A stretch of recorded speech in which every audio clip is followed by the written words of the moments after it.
25th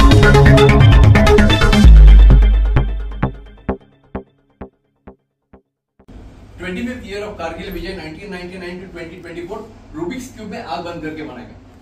Afaan Mumbra का पहला बच्चा है जो Guinness book of record, Limca book of record, India book of record, Asia book of record. Afan एक टेडेक्स स्पीकर है, जोश स्पीकर है और अफान के बारे में स्कूल के टेक्स्ट बुक में फर्स्ट स्टैंडर्ड से 8th स्टैंडर्ड से चैप्टर भी है। और आज Mumbra police station thank you very much for organising such a great event for the martyrs of Kargil. So can we start sir? जगह हाईट में वो मुलगा करना संपूर्ण जगह स्टार्ट।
एक वेळा हा मुलगा मोबाईल मध्ये दिवसाला 10 तास राहायचा। मोबाईल मधून हारायला मी हात दिला आणि हे सगळं आज तुमचं समोर उभं आहे। हे फक्त डेडिकेशन आणि प्रॅक्टिस आणि कन्सिस्टन्सी।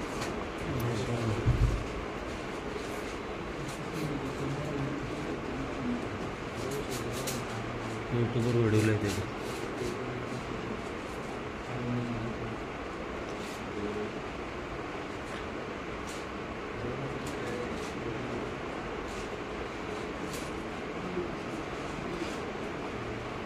हे सगळं काही तयारी नाही सर, म्हणजे तुमच्या समोर एकदम म्हणजे उभा केला आहे।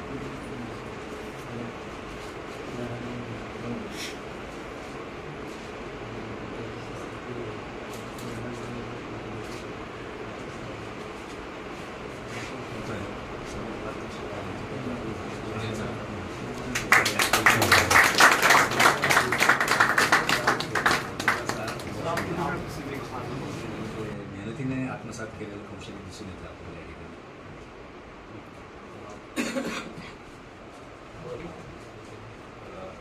काल सर माझ्याकडे आले आणि सांगितलं की मुंब्रामध्ये एक माझा मुलगा आहे आणि त्याच्या हातामध्ये अशी कला आहे, तर आपण कारगिल विजयाला आपल्याला 25 वर्ष पूर्ण झाली, त्यासाठी आपण एक कार्यक्रम पोलीस स्टेशनला आयोजित करू असं विचारलं। मी त्याच्यानंतर आपले ठाण्याचे लाडचे पोलीस आयुक्त सर आशुतोष डोंगरे सर यांना परवानगी मागितली, त्यांनी परवानगी दिल्यामुळे हा कार्यक्रम आपण आयोजित केला आहे।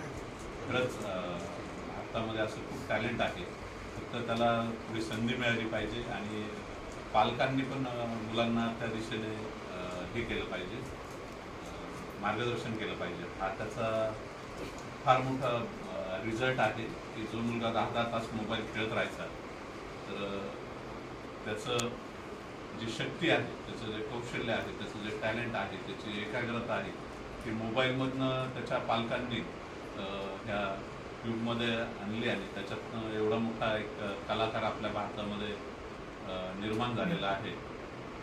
खरंच त्याच्या पालकांचं आणि त्यांचं खूप कौतुक आणि मी त्याला आमच्या पोलीस खात्यातर्फे भावी आयुष्यासाठी शुभेच्छा देतो आणि अनेक तरुण मुलांनी, बालकांनी, त्यांच्या पालकांनी यातनं बोध घ्यावा असं मी सर्वांना विनंती.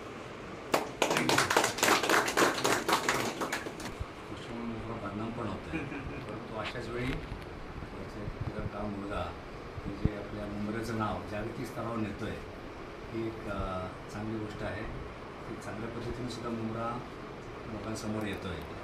त्याबद्दल आणि आता जसं त्याच्या वडिलांनी सांगितलं की राष्ट्रपतींच्या समोरचं जायचं प्रत्यक्ष होणार आहे, त्याकरता त्याच्या भावी वाटचालीला ठाणे पोलिसांतर्फे मी त्याला शुभेच्छा देतो.